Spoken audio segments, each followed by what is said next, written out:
Violet Jessop, la femme qui ne coulait jamais.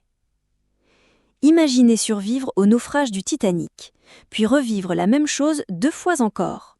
C'est l'incroyable destin de Violet Jessop, une stewardess qui a défié 3 fois la mort sur les océans et qui est devenue une légende maritime. Violet Constance Jessop naît en 1887 en Argentine dans une famille irlandaise modeste. Son enfance est marquée par la tragédie, 6 de ses 8 frères et sœurs meurent jeunes et elle-même survit de justesse à la tuberculose alors que les médecins ne lui donnaient que quelques mois à vivre.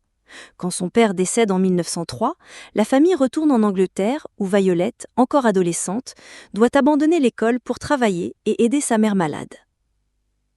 À 21 ans, elle devient stewardess, hôtesse de l'air des mers, un métier physiquement éprouvant où elle travaille 17 heures par jour pour un salaire de misère. En 1910, elle rejoint la prestigieuse compagnie White Star Line, qui possède les 3 plus grands paquebots du monde, l'Olympique, le Titanic et le Britannique.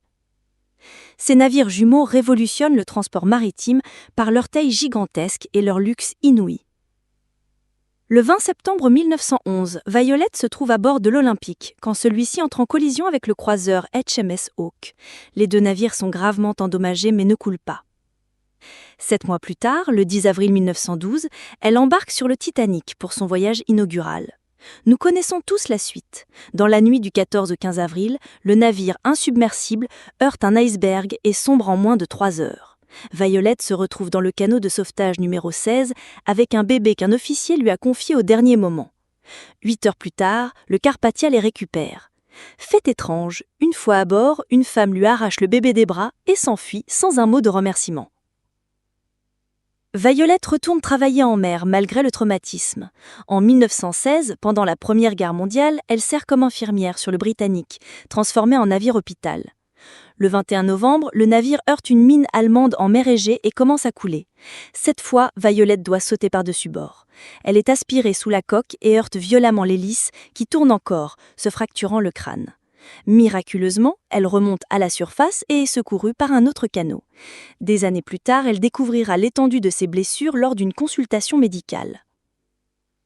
Une anecdote amusante illustre son caractère. Après le Titanic, elle regrettait amèrement d'avoir oublié sa brosse à dents. Elle était obsédée par l'hygiène dentaire. Lors du naufrage du Britannic, elle a pensé à l'emporter. Elle attribuait d'ailleurs sa survie à ses épais cheveux auburn qui l'avaient protégée des hélices.